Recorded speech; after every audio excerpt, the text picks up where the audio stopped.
Hello friend, it's Jennifer with Underway Drifting and Dreaming on the motor vessel Cetus. We are a 48-foot Katie Krogan whaleback.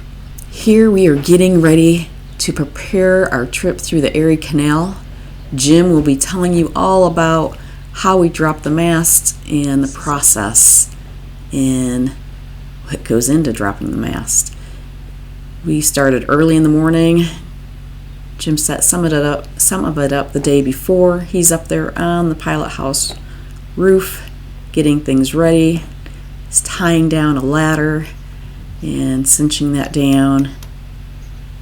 So I'm going back and forth and helping, and gotta say, the spot on the Hudson River is gorgeous. There's eagles flying, so there's one that's flying right through there.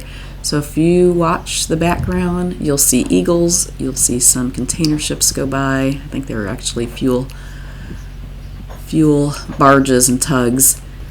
But it is a beautiful place to be, and it's a little bit noisy. We had Amtrak trains flying by. So Jim is just setting everything up, getting it all ready to go.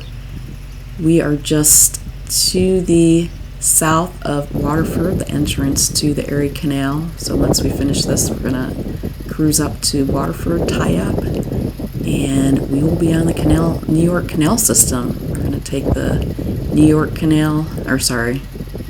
Canal to the Oswego Canal and then cross Lake Ontario. So just showing you parts of the gin pool, the block and tackle, and Jim will be with us in just shortly.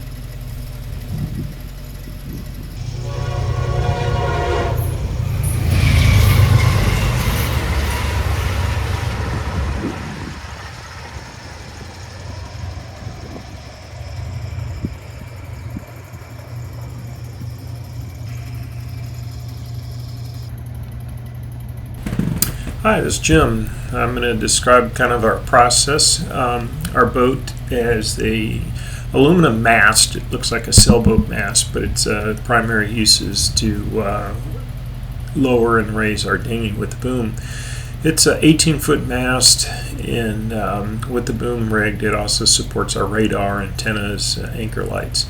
For our process of going through the Erie Canal and river systems, we need to have an air draft of no more than 20 feet. And being up there, we're about 32 feet.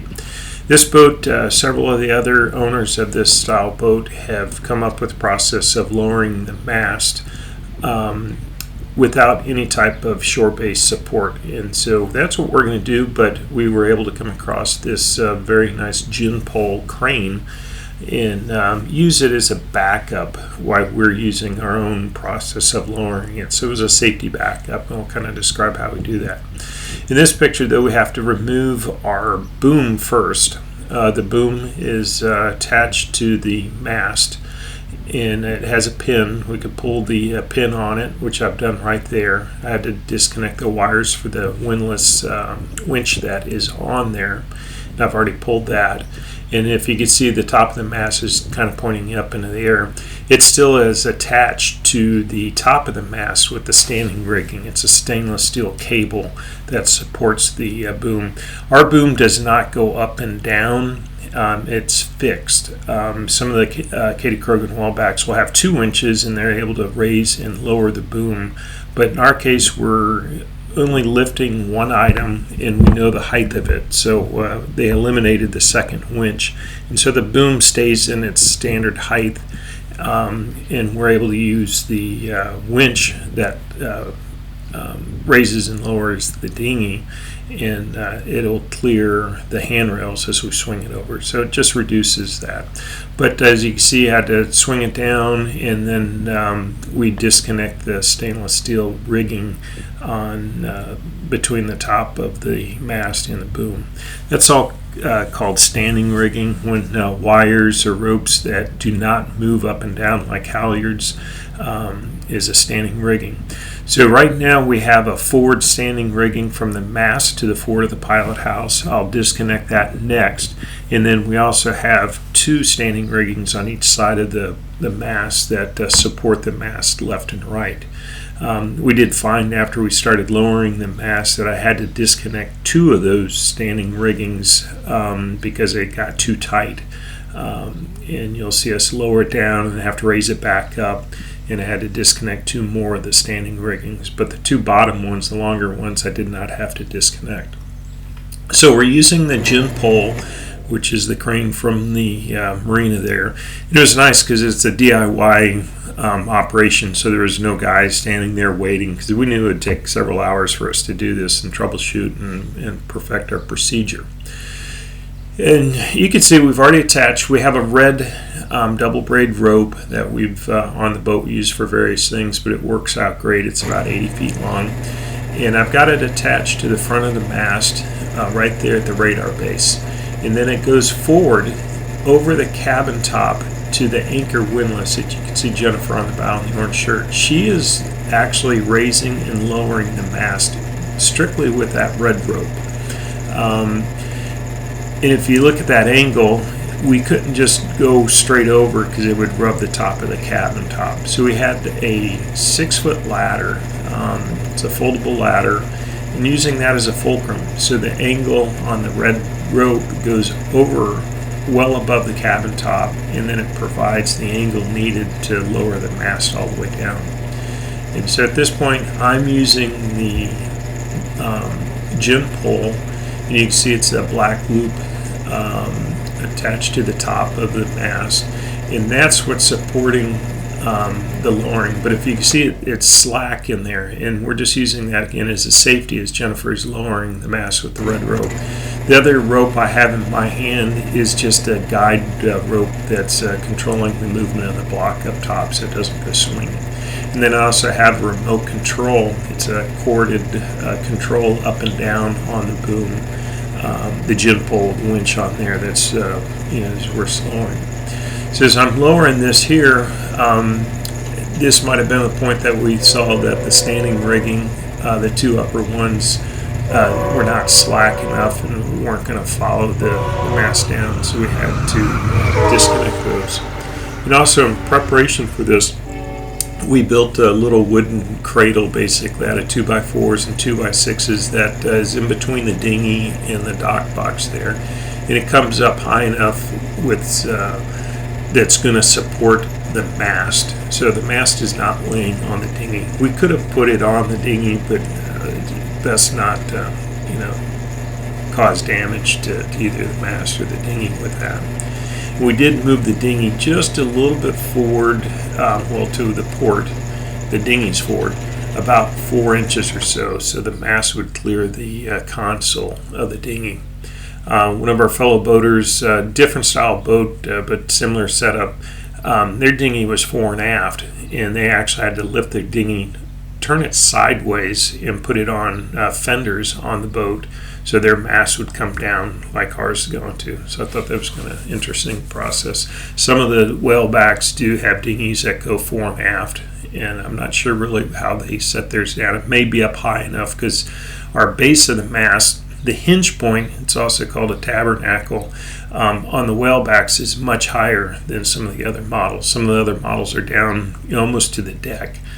So we still have clearance if we move our mast down to a 90-degree angle to crawl under or walk underneath the mast. The other problem we had when we got the mast to that position is when they installed the windlass on the boom to raise and lower the dinghy, there's a little junction box, a plastic junction box that was put in the hinge area of the tabernacle, the base of the mast. And as our mast was lowering, it actually started squishing that, wouldn't go down any further. And that's why we were doing this really slow, because, it's the first time we've done it. And we wanted to make sure everything was going smoothly. So we'll raise the mast again. And when we raise the mast here, Jennifer's on the windlass up on the bow, the anchor capstan, basically. The one side has a drum on it where the red line is attached. And she'll control that red line. This whole time she's controlling the mast from going down or up, by holding that red line, taking tension on it. And so she'll, there she goes right there.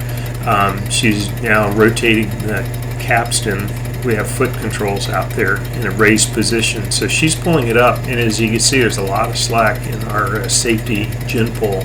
You might be able to hear the noise of the motor lifting it up. So she's raising it, and we're just using that gin pole, the shore-based crane, as a support or a safety, just in case the red line, something happened to it. So she raises it all up there. I go in there, and that junction box was actually just had some silicone holding it. It wasn't mounted per se with the screws or bolts or anything, so I was able to just pull that off. The ladder on top of the cabin, that's very critical there too. It's got a wide base, but we have 4 lines that are attached to the top of the ladder to that lead aft, and you can see just behind the pilot house door, you can see one of the lines coming over the top of the cabin into the handrails, and I've really got those cinched down. So there's 2 leading aft and then 2 leading forward, so you have to have that ladder secured, because there's a lot of pressure on that. It's acting as a fulcrum point, so it's taking quite a bit of the load. The cabin top is plenty strong.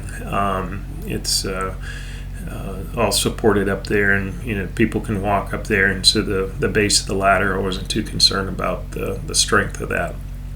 And again, we've several other whaleback owners have done this. It only takes 2 people.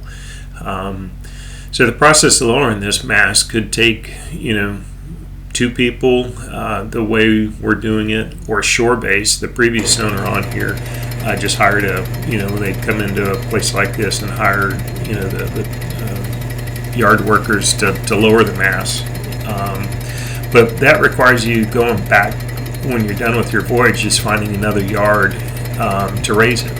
And most of these places do have, on these canals up in the areas we're going to be at, we'll have gin poles on either side and yard facilities to do that. So when sailboats travel through here, they can drop their mast on one side and raise it on the other. So, but we want to be able to raise it as soon as we can and sort of be self-sufficient.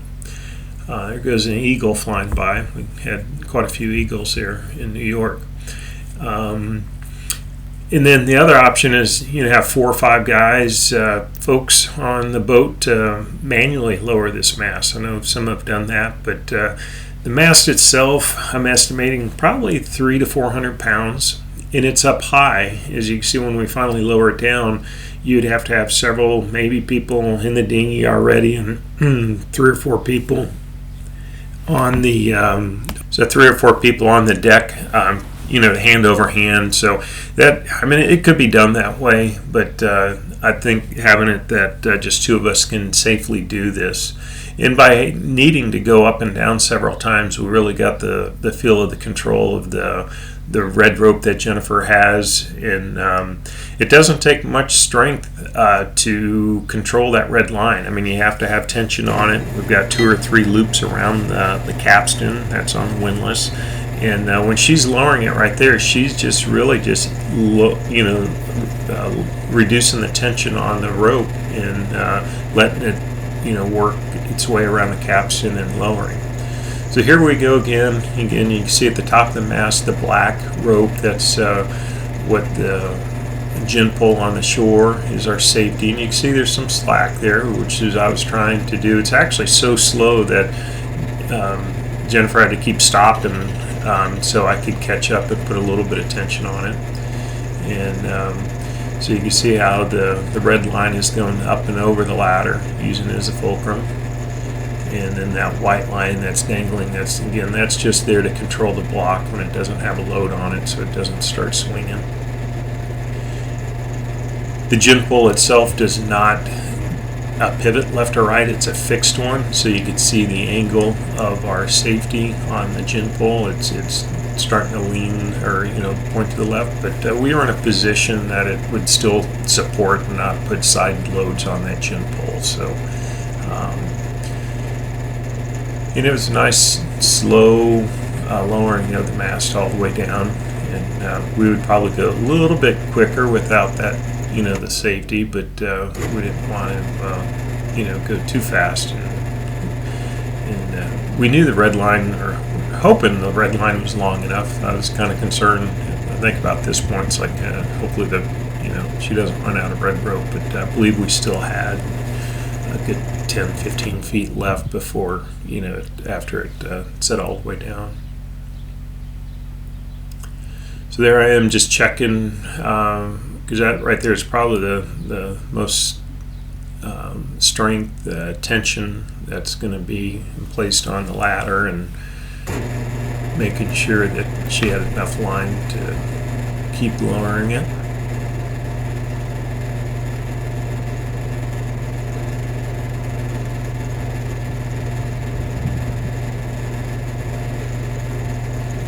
And again, I'm paying out the safety, you will call it the safety line from the gin pole, the shore base gin pole, getting that slack. At the top of the picture, you can start seeing the block. I used a pretty long line to attach the mast. I didn't want to climb we have a bosun's chair. I could have climbed all the way up and attached it to the top of the mast, but just for easeability, I used one of our ropes as lanyard, and I was able to reach above the radar support and loop that black line you can see around the mast, and then I've used a boat hook and pushed it up as high as I can, and that worked out pretty well, but still ends up being about 10 foot of our own line. But we didn't want the block and tackle from the rig to hit the top of we have a wind meter up top. I didn't want to get involved with that, so it worked out really good at this angle. And here we are, almost we still have 1 or 2 feet down, and it'll go into the yoke, the wooden yoke. And we did end up modifying the wooden yoke. We were able to I was able to lift the mast. I got into the dinghy and lifted the mast enough to put that step ladder underneath the mast to support it. And we cut the wooden support down about 10 more inches to lower the mast even more, because you'll see that our top of the fixed height now is right where I'm at right there. I'm holding the handrail on the ladder. Those stainless steel handrails there that loop up over the cabin are right about 17.9, and that is our fixed height. It all depends on how much fuel we have on board, and water also is our air draft. But if in this position, you can see straight over, our radar is just above those handrails. And if the radar rotates, right now the radar array is horizontal with the horizon, but it will rotate 90. Now that reaches up another foot or so. And that's the last thing we want to do is clear a bridge with the handrails and then take off the radar. So at our next port, we were able to lower the wooden support another foot or so. I think about 8 to 10 inches we cut it, and we brought down the mast a little bit more. And so there I am checking it. The wood actually, this is all just, when we put the wood there, we're like, hopefully it, fits. And the mast, of course, it was lined up, but the stays on the side of the mast that go to the cabins, they come out from the mast a couple inches, and so I had to move the wooden support just an inch or two forward, and then the mast set right down in there, and that's it. All right, the mast is down on the boat, getting ready to secure. Well, now we're on the Erie Canal, and this is going to be our first test to see if we are low enough. We are. I'd like to say that Jim and I both wore our headsets in communication-wise while we were doing the dropping of the mast. They're the best tool ever. We've been using them along the Erie Canal, docking, and that way there is no miscommunication. Thank you for watching. Keep on watching. We'll be making more as we're heading north to Ontario on the Great Loop.